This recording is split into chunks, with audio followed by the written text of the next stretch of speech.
Hello, I'm Brad Robinson. Tonight, a classic showbiz success story. The tale of two young Australian actors called Kylie and Jason who have taken pop music by storm. Luck did play a part, it's true, but so did years of hard work. The story begins in Skyways. But I won the bet. I'll let him go first. OK, which one do you want? What's that one like? The story continues, of course, with Neighbours. But the real international fame came when they met the English record producers Stock, Aitken and Waterman. The result was over 10 #1 hits, and from the critics, a barrage of abuse. I've been very lucky, very, very lucky, oh so very lucky indeed. Yes, I've been very lucky, staggeringly lucky, phenomenally lucky in fact. Still, they survived satire and have gone on to bigger things. Jason to a part in the miniseries Heroes, and Kylie to her first feature film, The Delinquents. What's your name? Lucille. We'll see more of the movies, the satire and their childhood later, but first the pinnacle of their careers so far. That was this summer in Europe. We've gotta say goodbye. Darling, I promise you this. I said you all my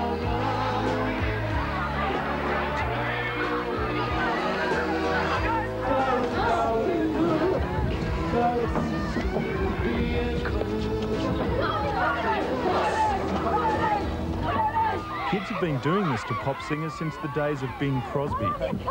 But nobody in the history of popular music has caught the imagination of so many people so quickly. And nobody has caused so many arguments between fans and critics. Isn't it gorgeous? Sexy! I think, you know, he's really talented. I think he's really good looking, and I think he's got everything going for him. He's bum. You no longer have to be interesting to be a rock star. You no longer have to be exciting to get to #1. You can just be a sort of human crocheted scarf. It's terrible. He's dead gorgeous, and Kylie's good, but I can do better. It is absolutely awful, mechanistic, valueless, meaningless stuff, and the only object of this, quotes, music, unquotes, is to separate young people from their money. Everybody's doing a brand new dance now. A generation gap, if ever there was one. But love them or loathe them, Kylie and Jason have made music history. Last year, Kylie became the first artist in Britain to have 4 top 3 singles from one album. No woman, not even Madonna, has matched that. And her album, released over a year ago, is still near the top of the British charts. We've gotta say goodbye for the summer. And then just 3 weeks ago, Jason went one better. Sealed with a Kiss entered the charts at #1, and so did his album. That's never happened before. Nobody, not the Beatles, not Sinatra, have even come close. Try it in that area and then I'll tell you. It's Because I'm right around there and it's not... I know, it's great when you get to the front of them though. What you laughing at? And the amazing thing is that at just 21, with millions pouring into their bank accounts and an estimated 70 million generated for the Australian economy, Jason and Kylie are still the same level-headed Aussie kids that caught the imagination of Neighbours fans years ago. The whole thing turned into a sex. The kids won't know. Now it's just happened. I went into Neighbours, was just a kid, I did what I thought was right, you know, yeah, I'll go around the countryside, I'll do that. And then I tried singing. I remember recording Locomotion at a small studio in Richmond and just went in and did it and thought, this might work, I might even make a video clip, you know. Yeah. And it's just happened. Well, maybe it did just happen. But these are the people who made it happen. Mike Stock, Matt Aitken and Pete Waterman. Last year alone, they had 10 hit singles, most at #1 or 2 in the charts. And in the last 4 years, they've had 19 top 10 hits and sold over 34 million records. They account for 10% of the UK singles market.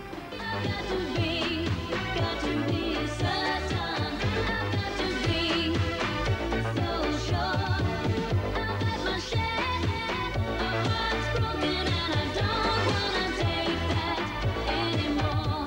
Stock, Aitken and Waterman are British pop.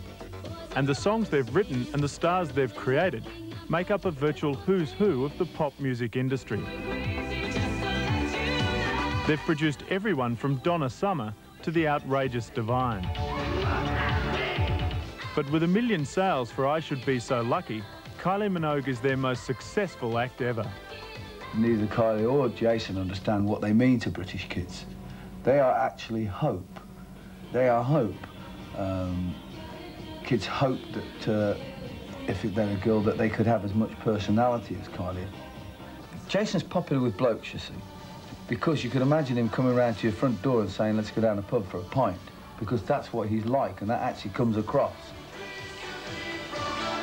Australia, to most English people, represents hope and a future. Neighbours, everybody needs good neighbours. This is Watford, 17,000 kilometres from Ramsay Street, but still the heart of Neighbours country.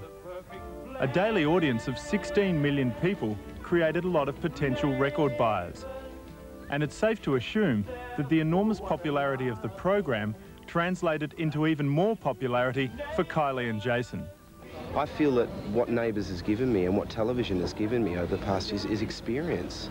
And when I come to places like France and Paris, Germany or Spain or wherever, it's the experience I've learnt from Neighbours, from the television I've done before Neighbours, that makes me confident when I go out there and makes me, I suppose, in some ways more acceptable, you know. It's great to know that you've had that training, 4 years training, and you can exploit that now around the rest of the world, and you do exploit that, you know. You definitely do.